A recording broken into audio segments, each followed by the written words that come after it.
guys! Good morning! Welcome to my vlog. For today's video, mga palangga, ay dito ako ngayon sa aming bahay para ayusin at gawing double deck itong isang kwarto para ito sa Lady Beige Space. Ayan, okay na, may double deck na. So itong bintana naman, mamaya gawa natin yan ng paraan. Yung isang sopa na medyo bulky na at nasira na din, kinatay namin. Kaya nagawa na po yan kanina ng harang or bakal. Kaya safety na po itong room na to. So mamaya pinturahan po natin para mas maganda. So ayan, meron din po tayong sarili pong lababo at sariling CR. Kaya exclusive lang po yan dito sa atin. So ayan, tuloy lang po yung ating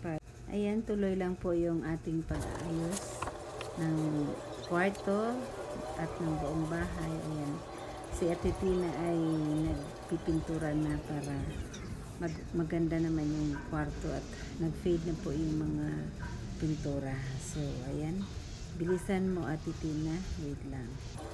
Ayan, malapit na rin matapos si Ate Tina sa pagpintura. Lahat po yan ay napinturahan niya, pati yung bintana na ayan may pintura ng white and chocolate brown yung bakal. So dito naman siya sa part ng window sa baba. Lahat yan, hanggat mayroon pang pintura, uubusin niya yan hanggang dito sa labas pag may sobra. Para naman hindi masayang. So kailangan ko pang bumili ng bago dito naman sa pag-akyat ng hagdan para maliwanag naman yung ating dadaanan. So ayan, busy si Ate Tina. Ay, malapit na rin matapos. Ayan, tapos na mga kaibigan. Available na po ang Lady Beige Space for only 3,000 pesos. May ilaw na at tubig. 1 month deposit, 1 month advance. Dito lang po yan sa Simbo Taguig, malapit sa MRT station at sa ferry station. Kapitbahay po natin ang Bless building. So ayan, PM nyo po ako or just call me 0965-20-19141. Tawagan nyo lang po si Ate Tina. So ito po ang kwarto nyo para sa Lady Beige Space.